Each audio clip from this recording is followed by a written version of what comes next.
Di sebuah kota yang masih terlelap dalam selimut kabut pagi, seekor burung nuri hijau zamrud terbang membelah keheningan.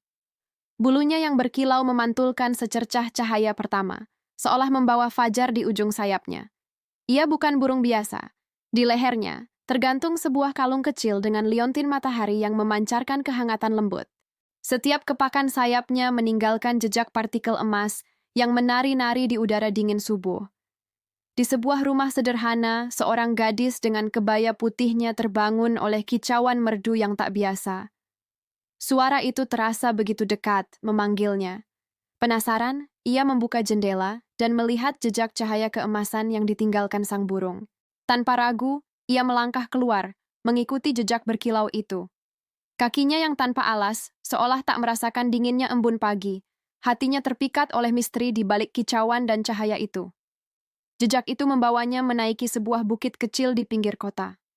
Di puncaknya, ia melihat sang burung nuri hinggap di bahu seorang kakek yang tengah duduk bersila, menatap cakrawala.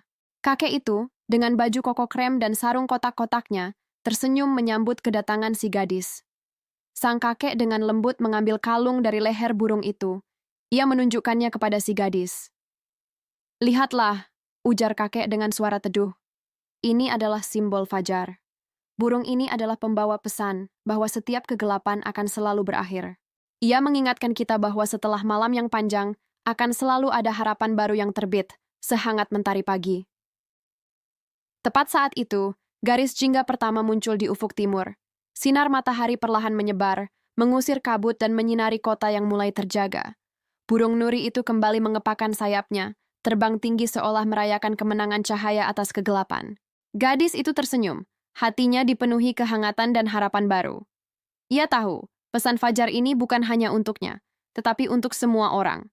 Pesan bahwa setiap hari adalah kesempatan baru untuk memulai, untuk berharap, dan untuk menemukan cahaya bahkan di saat paling gelap sekalipun. Kota itu pun hidup kembali, diiringi kicauan burung yang menyebarkan janji hari yang baru. Terima kasih sudah menonton kisah ini. Jika kalian suka, jangan lupa untuk like, bagikan, dan subscribe channel kami untuk cerita-cerita inspiratif lainnya. Sampai jumpa di video berikutnya.